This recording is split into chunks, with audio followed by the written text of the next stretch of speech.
The National Electrical Code specifies requirements for the installation of transformers in Section 450.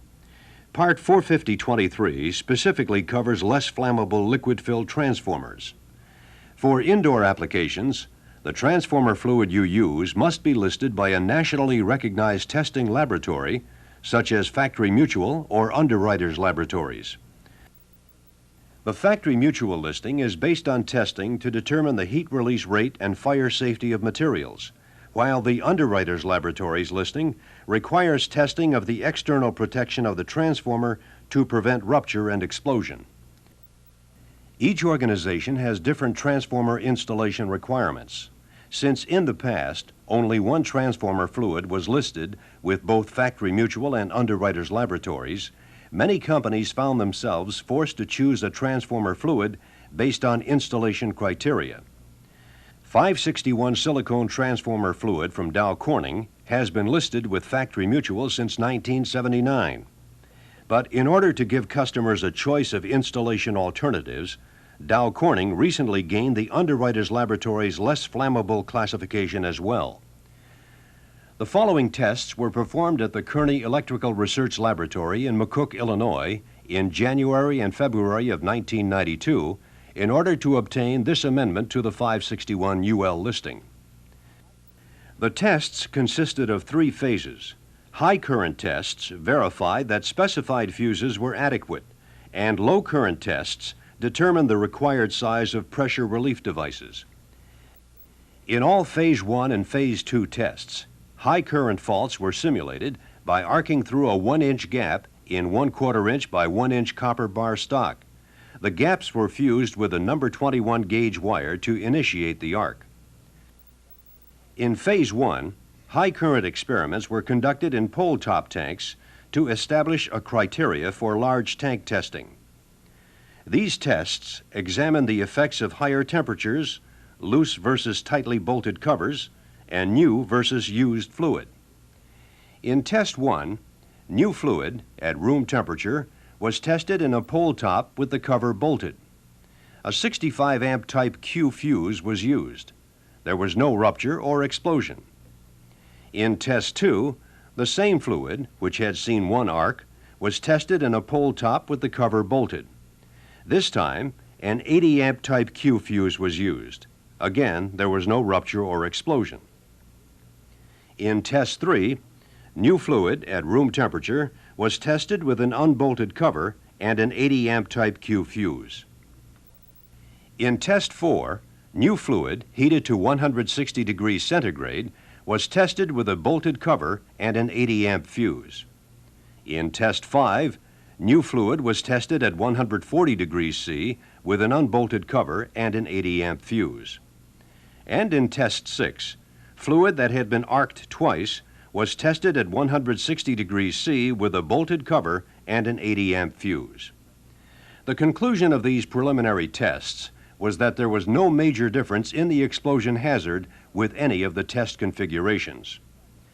Based on the preliminary tests, it was decided that the Phase 2 tests would be conducted with new fluid at room temperature in a transformer with a bolted cover.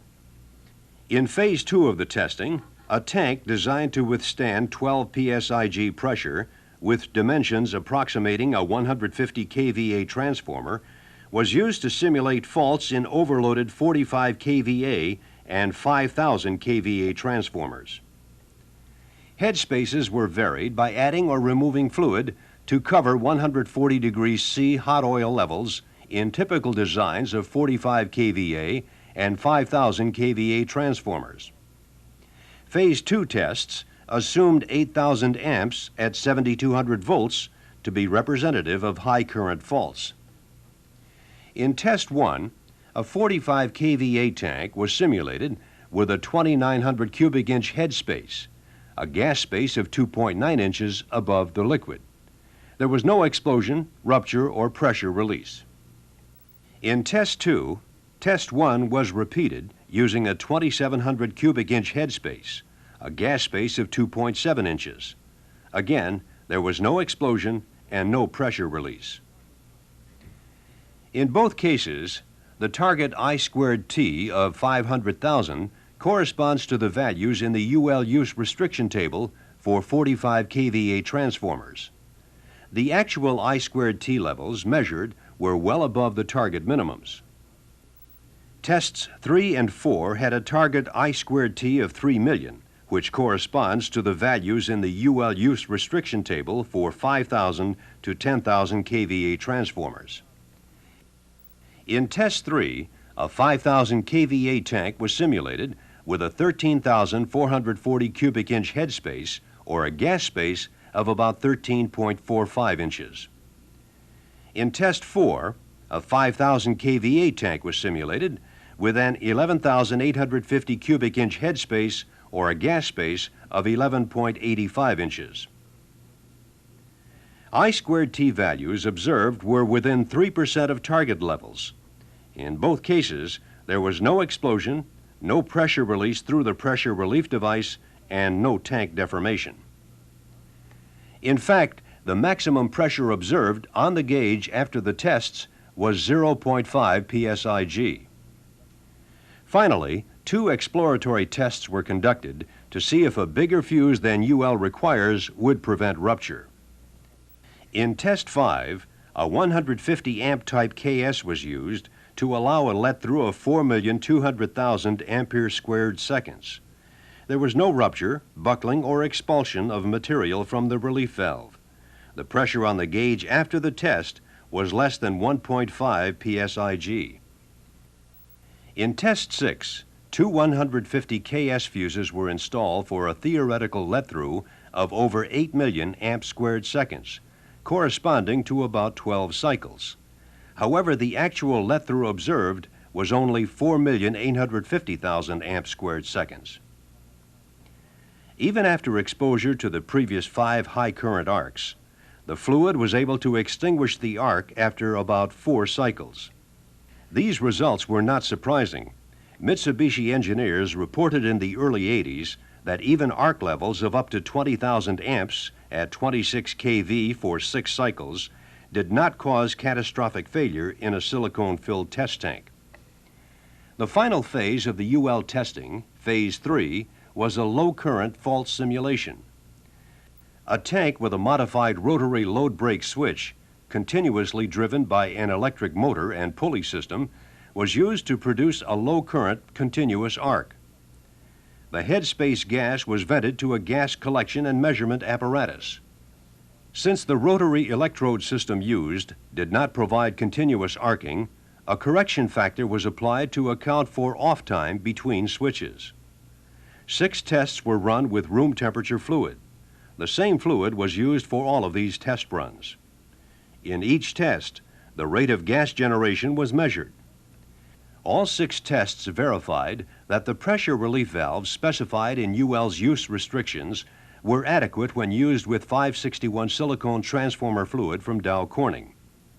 Dow Corning is pleased to have obtained this amendment to the UL listing for 561 silicone transformer fluid. Following the UL guidelines will prevent ruptures and explosions of transformers under certain conditions. However, adherence to the guidelines does not guarantee good protection against secondary winding faults. It also cannot protect from fires originating outside the transformer or against external physical damage to the tank.